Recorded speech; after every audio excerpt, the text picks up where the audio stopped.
guys, this is Parney from Dash Car Productions. So when you walk into a dealership and you're ready to purchase a car, you have three options. One, you can buy the car out. Two, you can finance it. Or three, you can lease the vehicle. And today's topic is going to be about leasing the vehicle. You can think of a lease as if you're renting the car. You can choose to keep how long you want the car for. You can choose to keep it for a year, or you can choose to keep it for 4 years. It depends what you want to do. You also have to pick the amount of kilometers that you expect to drive in a given year, and that ranges from about 16,000 kilometers to 24,000 kilometers. Now, if you pick 16,000 kilometers and you do 20,000 kilometers, there is going to be a fee that you have to pay when you have to return your vehicle, and that fee is going to be dependent on the contract that you sign. More specifically, the amount that you pay is based on the depreciation of the car.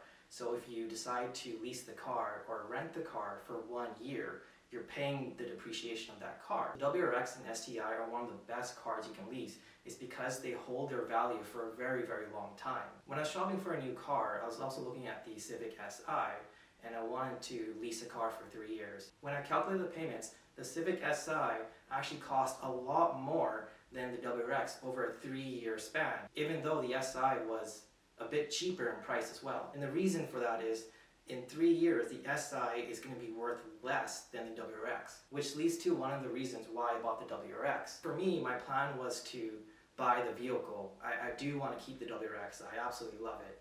So I thought to myself, how can I make my life the easiest? Well, if you take the lease of the vehicle and the residual value of the vehicle, you end up paying half the price over a 3-year span. If I chose to finance the vehicle, it would have cost me about $180 bi-weekly based on the down payment that I would have provided. But since I leased it, it ended up costing me $83 bi-weekly, which is not a lot. Having said that, I'm not just putting $83 into my checkings account. I'm actually putting more than that. I'm putting $100 or $150 into my checkings account. And that's the advantage. I can choose how much I can save versus I'm stuck with $180, and no matter what financial situation I am, I have to pay the $180. And compare that to $83, that's a lot easier to do if I lose my job or my financial situation changes. By the time I end my 3-year lease, I'll saved up a good portion for another down payment for the second half of the car, which is going to keep my payments low when I choose to finance it at the end. This strategy gives me the flexibility to choose how much more I want to save on top of the $83. For example, when it's Christmas time, you gotta buy presents for everyone, or you're going out for dinners more, your daily expenses goes up. And during that time, instead of putting an extra $150 in, I could put $75 in.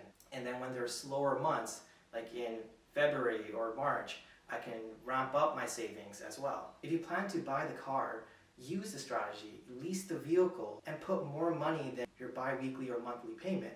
Because at the end of the day, when you agree on that final price, let's say it's $40,000, the dealership is getting their $40,000 no matter what. So might as well make it easier for you. Now the problem is with leasing a car. If you're a car enthusiast, myself, you like to tinker with stuff, you like to change components, but when you want to return that vehicle, you have to bring it back to stock form. So you might be left with a lot of aftermarket parts that now you have to deal with.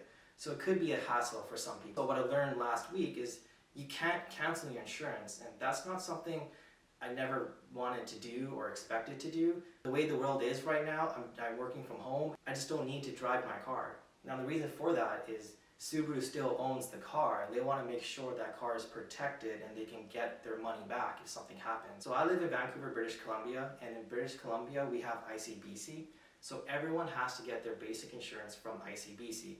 For your optional insurance, you can choose to get collision or comprehensive through a private insurer. Now I tried to do that, but it became a big headache.